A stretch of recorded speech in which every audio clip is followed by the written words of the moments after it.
Tragedy को समझने के लिए पहले खुशी को देखना पड़ता है। ये हंसते हुए फूल, क्योंकि अगर किसी इंसान ने सपने ही ना देखे हो तो उनके टूटने का दर्द भी महसूस नहीं होता। ये महका हुआ गुलशन,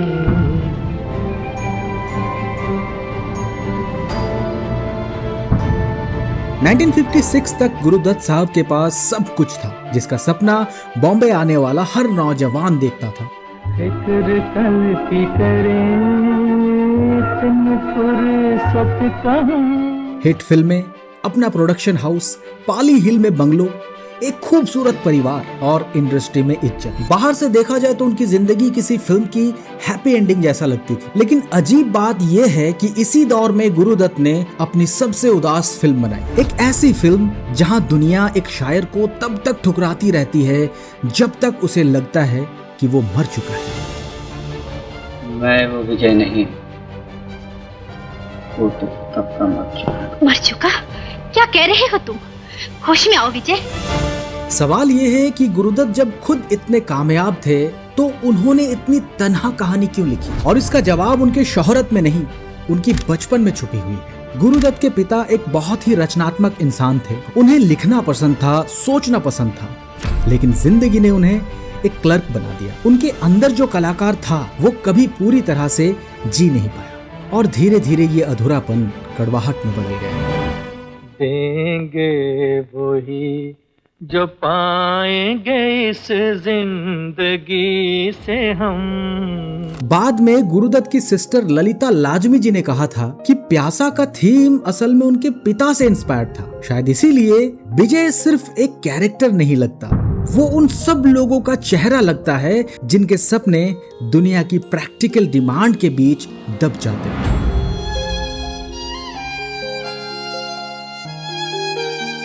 लेकिन कहानी यही खत्म नहीं होती। 1947 में जब देश आजाद हुआ, गुरुदत्त खुद बॉम्बे की गलियों में काम की तलाश कर रहे थे। प्रोड्यूसर्स के ऑफिस से ऑफिस, दरवाजा से दरवाजा, लेकिन काम नहीं मिल रहा था। उस वक्त उन्होंने एक कहानी लिखी थी। कहानी का नाम था कश्मकश, एक कलाकार की कहानी जो समाज में अपनी जगह ढूंढने की कोशिश कर रहा था। यही कहानी 10 साल बाद प्यासा बनने वाली थी, लेकिन उससे पहले गुरुदत्त साहब को सक्सेस मिल गई और यही प्यासा और भी ज्यादा दिलचस्प हो जाता है, क्योंकि आमतौर पर लोग अपने स्ट्रगल के दौरान ऐसी कहानियां लिखते हैं, मगर गुरुदत्त ने अपनी सबसे पर्सनल कहानी तब बनाई जब दुनिया उन्हें कामयाब कह रही थी। ये ठीक वैसा ही है जैसे उनके अंदर का एक हिस्सा अब भी 1947 में अटका हुआ था। और जब इस फिल्म की प्रोडक्शन स्टार्ट हुई तो मुश्किलें भी कम नहीं थी। गुरुदत्त साहब पहले दिलीप कुमार साहब को विजय बनाना चाहते थे, लेकिन बात नहीं बनी। आखिर में उन्हें खुद ही विजय बनना पड़ा। इस फिल्म की शूटिंग कोलकाता के रेड लाइट एरिया में होना था, मगर जब क्रू वहां पहुंचे तो उन पर हमला हो गया। उस लोकेशन का पूरा शूटिंग कैंसिल करनी पड़ी। मुंबई लौटने के बाद उन्होंने उस लोकेशन को स्टूडियो में ही बनाया और फिर आया परफेक्शनिज्म। परफेक्शन गुरुदत्त साहब को महान भी बनाती है और परेशान भी। कहा जाता है कि क्लाइमेक्स के लिए उन्होंने 104 टेक्स लिए थे।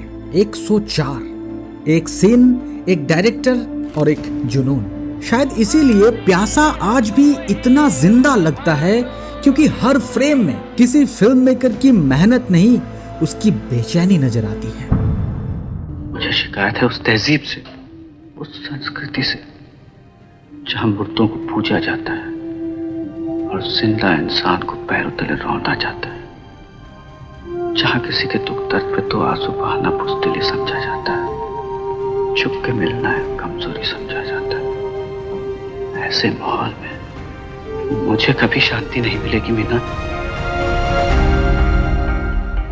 और शायद सबसे अजीब बात यह है, जिस फिल्म को आज इंडियन सिनेमा की सबसे महान फिल्मों में गिना जाता है, उस फिल्म को उस वक्त वैसा प्यार नहीं मिला जैसा मिलना चाहिए था। प्यासा फ्लॉप तो नहीं थी, लेकिन वो उस तरह की कॉमर्शियल ब्लॉकबस्टर भी नहीं बनी जिसकी उम्मीद कई लोग कर रहे थे। जिन्हें नाज है हिंद पर वो कहाँ है। और इसका एक बहुत सीधा सा रीजन था। 1950 का भारत उम्मीद देखना चाहता था। लोग सिनेमा हॉल में अपनी परेशानियां भूलने जाते थे, लेकिन गुरुदत्त उन्हें परेशानियों से भागना नहीं, उनका सामना करवाने आए थे। प्यासा ने उनसे सवाल पूछा था, अगर दुनिया सिर्फ पैसा, शोहरत और मतलब समझाती है तो इंसान की कीमत क्या है? ये दुनिया जहां आदमी कुछ नहीं है। और हर दौर की तरह सच बोलने वाली कला को समझा जाने में वक्त लगा, लेकिन वक्त की एक खूबसूरत आदत होती है, वो कभी कभी अपनी गलती सुधार देता है। आज रिलीज के लगभग 70 साल बाद प्यासा सिर्फ एक फिल्म नहीं है, वो एक कल्ट क्लासिक है। फिल्म स्कूल में उसकी बात होती है, वर्ल्ड सिनेमा की लिस्ट में उसका नाम आता है, और सबसे खास बात, उसके गाने आज भी जिंदा है। ये देख मेरे पास कुछ आंसू है कुछ आहें। जाने वो कैसे लोग थे, ये सिर्फ एक गाना नहीं रहा, वो उन लोगों की आवाज बन गया जो दुनिया में अपनी जगह ढूंढ रहे हैं। ऐसे लोग थे जिनके प्यार को प्यार मिला। ये दुनिया अगर मिल भी जाए तो क्या है, आज भी उतना ही रिलेवेंट लगता है जितना 1947 में लगता था। ये दुनिया अगर मिल भी जाए तो क्या है। और हम आपकी आंखों में ये याद दिलाता है कि गुरुदत्त सिर्फ दर्द ही नहीं, मोहब्बत को भी उतनी ही खूबसूरती से पर्दे पर उतार सकते थे। हम आपकी आंखों में इस दिल को बसा दे तो। शायद इसीलिए प्यासा वक्त के साथ पुरानी नहीं हुई, बल्कि और ज्यादा जवान होती चली गई। फिर 2022 में एक फिल्म आई, चुप।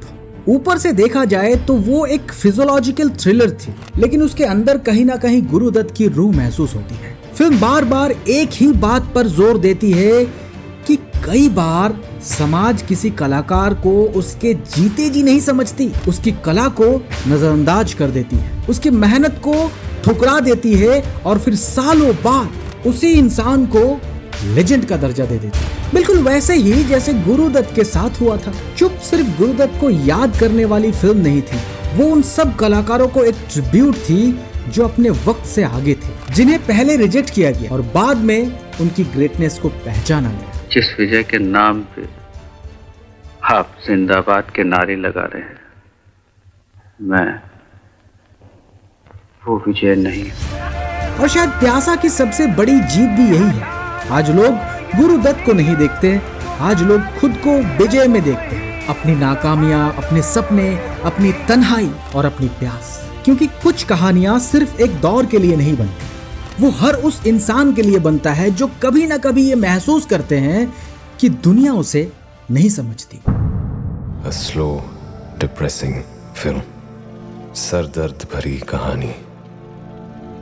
पिक्चर में पिक्चर कहाँ है? और इसीलिए प्यासा आज भी जिंदा है, क्योंकि वक्त ने गुरुदत्त को शायद उस दौर में ठीक से नहीं समझा, लेकिन वक्त ही था जिसने उन्हें अमर बनाया। मैं दूर जा रहा हूँ कला, जहाँ से मुझे फिर दूर न जाना पड़े।